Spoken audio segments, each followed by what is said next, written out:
Shin ka san yadda za ka yi amfani da robot ma'ana sakago domin ya riƙa maida maka da reply akan dukkanin saƙonnin da aka yi maka ta cikin account ɗinka na WhatsApp? So insha Allahu a yau muna ɗauke da wannan amsar tambaya a cikin bidiyon mu.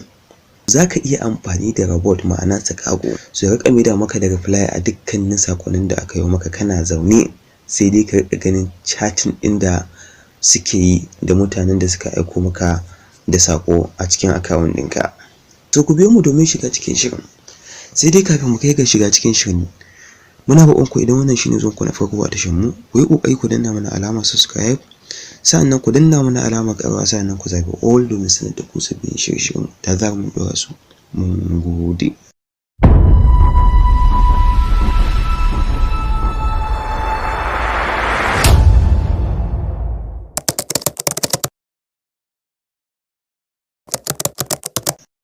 To shi wannan tsarin shine tsarin auto reply. Akwai WhatsApp application da yawa da suke amfani da wannan tsari, kamar WhatsApp GB, WhatsApp Plus, ma'ana kin WhatsApp da kuma FM WhatsApp. So dukkanin waɗannan application ɗin, so FM WhatsApp shine kaɗai application ɗin da zai baka dama wato da zaka ƙirƙiri auto reply ba tare da ka samu matsala ba. Saboda dukkan waɗannan application ɗin mun riga mun jarraba su. So amma application ne da suke bayar da matsala a lokacin da kake amfani da auto reply. So da farko za ku je ku sauke application ɗin FM WhatsApp. So idan ba ku san yadda za ku sauke application ɗin FM WhatsApp ba, saboda FM WhatsApp baya a cikin Google Play Store, dole ne sai ka je ka yi searching a Google sannan za ka nemo shi. So kun ga wannan zai ba ku wahala sosai gaskiya.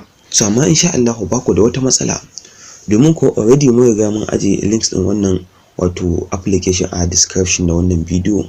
Sai ku shiga a description na wannan bidiyo domin ku je ku sauke application ɗin. So bayan kun sauke application ɗin sai ku je ku buɗe shi kamar haka.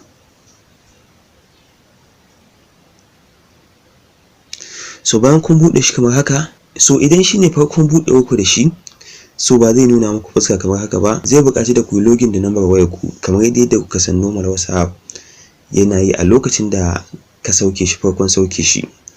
Okay, so bayan ka yi login da lambar wayar ka sannan kuma ka buɗe shi, so take abinda za ka yi, za ka ga cewa akwai wasu ɗigaga guda uku daga can gefen screen ɗinka a ɓangaren hannun dama, sai ka click ɗin su. In kai click ɗin su, so za ka ga wanda aka rubuta auto reply, sai ka click. So bayan ka yi click, idan baka taɓa saka tsarin auto reply a cikin wannan wurin ba, za ku ga cewa babu komai a wannan column ɗin, sai dai alamar wannan plus ɗin da kuke gani a ƙasa. So abinda za ku yi sai ku click ɗinta. Bayan kun yi clicking ɗinta zai nuno maku options kamar haka. So za ku ga wanda aka rubuta reply if contains, za ku ga kuma wanda aka rubuta reply if equal da wanda aka rubuta reply to all messages. So za mu fara da wannan tsari na reply to all messages. Dukkanin saƙonnin da mutum ya yi maka, ko waɗanne irin saƙo ne, ko yana ɗauke da dukkan wasu irin kalmomi, ko voice ne, ko kuma text ne, ko kuma emojis ne ya aiko maka da su, mutum ne yana turo maka da wannan saƙon, kowane irin saƙo ne, nan take za a tura mai da wannan saƙon da kake ƙoƙarin ka rubuta. Okay, sannan sai wannan reply if equals ɗin nan. So shi kuma wannan reply if equals ɗin nan shine shi kuma za ka zaɓi wasu kalmomi ne waɗanda idan ka zaɓi wannan kalmomin, duk lokacin da wani mutum ne ya rubuta ma waɗannan kalmomin, so take wannan saƙon da kake ƙoƙarin ka rubuta take za a aika mashi da wannan saƙon. Misali, sai mu ce da zaran wani ya aiko maka da kalmar salam, so wannan saƙon za a aika mashi shi automatically. Sannan sai mu je ga wannan reply if context ɗin nan. So shi wannan reply if context ɗin nan wasu kalmomi ne da za ka yi selecting, ma'ana za ka zaɓa ka saka su a daidai wannan wurin da na rubuta salam ɗin nan. Saboda haka duk lokacin da wani ya aiko maka da saƙo waɗanda suke ɗauke da waɗannan kalmomin, so take za a aiko mai da wannan saƙon da kake ƙoƙarin saitawa a yanzu. Misali, sai mu ce salam, barka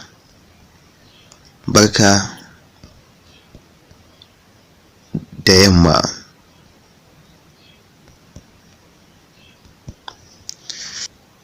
Saboda haka in dai wani ya aiko maka da sako wanda yake dauke da kalmar salam, so automatically wannan sakon da kake kokarin ka saita za a tura mishi wannan mutumin kai tsaye. Ma'ana wannan reply din da kake kokarin ka saita za a tura mishi wannan reply din kai tsaye.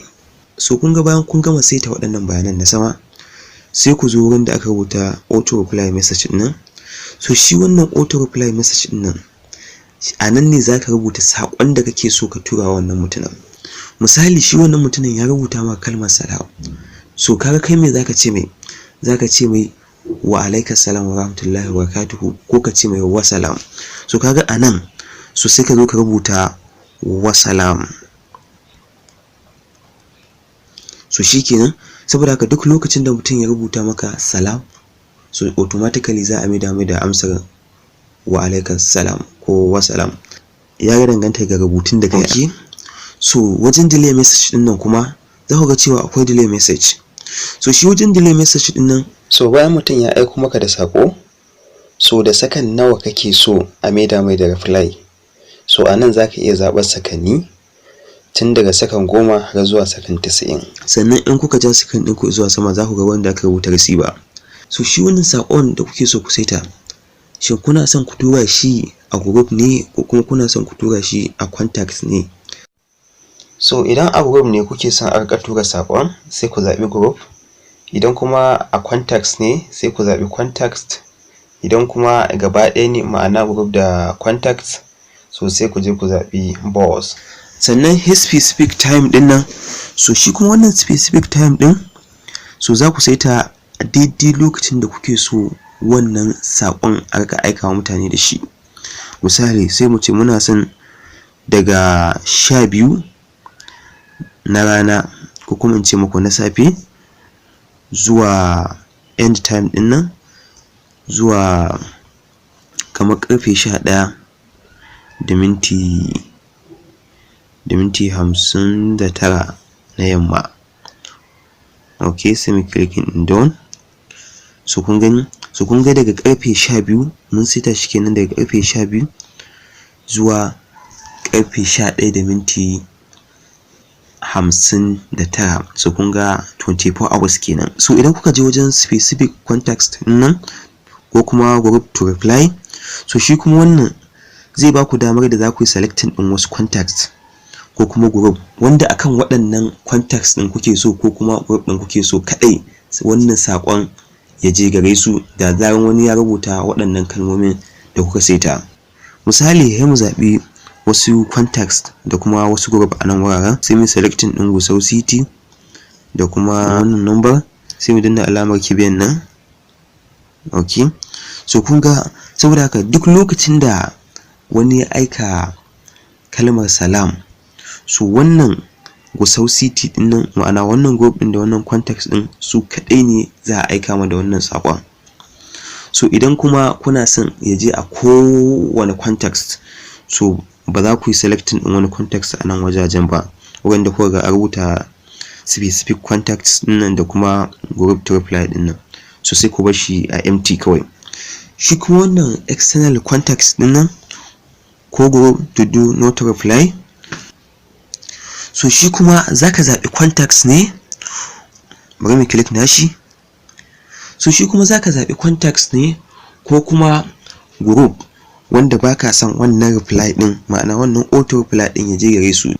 So zaka zabi contacts ko kuma group ne waɗanda baka son waɗannan wato group din wannan sakon ya isa zuwa gare su. Misali bari mu zabo wasu group da kuma wani contacts. Misali sai mu clicking din wannan online business din nan, group ne, sai mu zabi kuma wannan number, sai mu click.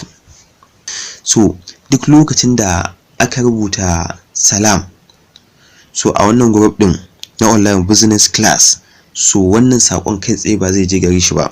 Sannan shi kuma wannan context din da muka zaba, shi ma duk lokacin da rubuto mana da kalmar salam, so wannan sakon ba zai je gare shi ba. Okay, so duka bayan ka gama da wannan, sai ka danna alamar root din nan da kake gani. So shikenan ka riga ka saita wannan tsari naka na auto reply. Okay, so wannan shine misalin yadda za ku yi. Kun ga in kuka lura gashi nan a ƙasa, salam barka da yamma.